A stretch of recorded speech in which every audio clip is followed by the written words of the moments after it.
Orqamda turgan bankni ko'ryapsizlar-a? Sebzorda joylashgan qora bankni bilmaydigan odamni o'zi bo'lmasa kerak.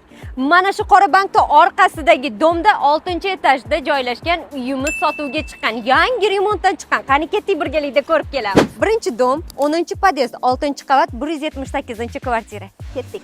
Assalomu alaykum, marhamat. Bu krishiylardan prixoshkasi bo'ladi. O'rtoqlar, kelinglar, bu safar o'zgartirdik. Spalniyadan obzorimizni boshlaymiz.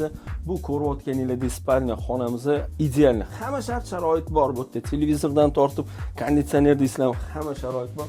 Faqat kirib maza qilib yashasanglar bo'ldi. Bu yoq tomonimizda bolajonlarning xonasi ko'ryapsizlar. Bu yoqda ham bir kishilik sharoitlar hammasi qilingan. Bu yoqdan chiqdi. Prixoshkani o'zida общий sanuzelimiz ko'rishinglar mumkin. Kir mashinalarga chon chiroyli yechim qilingan. Endi kirishinglardan to'g'riga o'tadigan bo'lsa, kuxnyaga kirib kelamiz.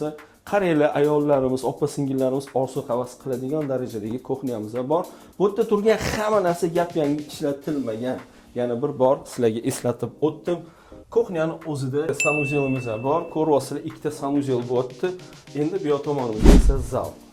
Zalni o'zim ko'rsataman, ko'rib turibsizlar, mana uyimizning zali keng va yorug', chiroyli. Bu yerda ko'rib turgan hamma narsalar qoladi. Uyimiz 72 kvadrat metrdan iborat. Aytgancha narxiga keladigan bo'lsak, $122,000 so'rayapmiz. Ozgina kelishiladigan joyi bor. Telefon raqamlarimizni bilasiz, albatta uy-joy siti bilan. Oson va qulay.